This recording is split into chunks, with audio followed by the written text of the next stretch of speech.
இன்னைக்கு எல்லார்கிட்டயும் ட்ரெண்டிங்கா பேசப்படுற விஷயம், "நீயா நானா யாமினி." அவங்க தப்ப வெளிப்படையா ஒத்துக்கிட்டாங்க. அது ஒரு நல்ல விஷயம்.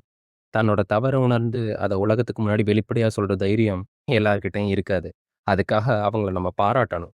ஆனா, தப்புன்னு சொல்ற அந்த ஒரு வார்த்தைக்குள்ள யாரோ ஒருத்தரோட வலி இருக்கு, உடைஞ்சு போன நம்பிக்கை இருக்கு. அந்த நேரத்துல அந்த பையன் எவ்வளவு அதிகமா அந்த வலிய சகிச்சுக்கிட்டு இருப்பான்னு யாராவது உண்மையாவே யோசிச்சீங்களா? அவன விட்டுட்டு போறதுக்கு முன்னாடி, அந்த கடைசி நிமிஷம் வரைக்கும், இன்னும் கொஞ்சம் முயற்சி பண்ணலாமா? அவ மாறிடுவாளான்னு, அவனுக்குள்ள இருந்த நம்பிக்கை எவ்வளவு? அந்த ரிலேஷன்ஷிப்ப காப்பாத்த அவன் எத்தன தடவ தன்னையே மறந்திருப்பான்னு யாராச்சும் யோசிச்சோமா? அவன் அவ்ளோ அட்ஜஸ்ட் பண்ணியிருப்பான். அவ்ளோ தாங்கியிருப்பான். ஏன்னா, அவன் உண்மையா காதலிச்சான். அன்புனா நீங்க நீங்களா இருக்கிறது மட்டும் இல்ல. உங்களுக்கு புடிச்சவங்களுக்காக உங்கள நீங்க கொஞ்சம் மாத்திக்கிறதும் தான். நான் இப்படிதான் இருப்பேன் அப்படின்னு சொல்லலாம். ஆனா, உங்களுக்கு அவங்கள பிடிச்சதுனால தானே அந்த ரிலேஷன்ஷிப்ல நீங்க இருக்கீங்க. அவங்க மனசுக்காகவும் நீங்க கொஞ்சம் மாறணும் தானே! அந்த ரிலேஷன்ஷிப் உங்களுக்கு முக்கியம் அப்படின்னா, அவங்களோட ஃபீலிங்ஸுக்கும் நீங்க இம்பார்ட்டன்ஸ் குடுக்கணும் தானே! அப்படி மாறாம நான் இப்படிதான் இருப்பேன்னு சொல்றது ஒரு செல்ஃபிஷ்னஸ் தான். ஏன்னா, அவங்களுக்கு உங்கள புடிச்ச நாள்லேருந்து தான் நீங்க மாற ஆரம்பிக்கிறீங்க. அந்த மாற்றமே ஒரு லவ் தான். ஆனா, அந்த காதல நம்ம மெதுவா உடைச்சுட்டா, சரி ஓகே. இதெல்லாம் விட்டுருங்க.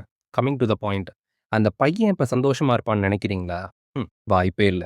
அவனுக்குள்ள இப்ப தான் போராட்டமே ஆரம்பிச்சிருக்கும். ஒருவேள நம்ம தான் தப்பு பண்ணிட்டோமா? அவள சீக்கிரமா போக விட்டுருக்க கூடாதோ? நான் இன்னும் அவள்ட்ட பேசி புரிய வச்சிருக்கணுமோ? தப்பெல்லாம் என் மேல தானா? இப்படி 1000 கேள்விகள் அவனுக்குள்ள ஓடிட்டு இருக்கும். ஆனா பதில் கிடைக்காது.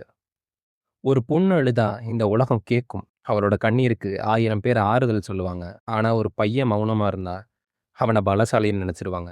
ஆனா அது பலம் இல்ல. அவனுக்குள்ள உள்ள உச்சபட்ச பலவீனம். அத யாராலயும் அவர சீக்கிரம் புரிஞ்சுக்க முடியாது. ஒருத்தர் தன்னோட தப்ப ஒத்துக்கிட்டாங்கன்னா, அது அவரோட வளர்ச்சி. ஆனா அந்த தப்புனால உடைஞ்ச மனசு எப்ப சரியாகும்? யாமினிக்கு நம்ம இவ்ளோ சப்போர்ட் பண்றோம். அதே அளவு அந்த பையனோட மௌனத்துக்கு நம்ம சப்போர்ட் பண்ணணும். அதுதான் நியாயம். அதுதான் சமத்துவம். ஒரு பெண் டாக்ஸிக்ன்னு சொல்லும்போது நம்ம ஏத்துக்கிறோம். ஆனா ஒரு பையன் அதையே சொல்லி வந்தா, அவர நம்ம ஏத்துக்குவோமா? மாட்டோம். சமத்துவம்னா எல்லாருக்கும் எல்லா இடத்துலயும் ஒரே மாரி இருக்கணும். இந்த வீடியோ முடிஞ்சதுக்கப்புறம், நீங்க எந்த அளவு அவங்களுக்கு சப்போர்ட் பண்றீங்களோ, அதே அளவு அந்த பையனுக்கும் சப்போர்ட் பண்ணணும். ஒரு தடவ, ஒரு நிமிஷம் அந்த மௌனத்த கேட்டு பாருங்க. வார்த்தைகள விட மௌனத்துக்கு தான் வலிகள் அதிகமா இருக்கும்.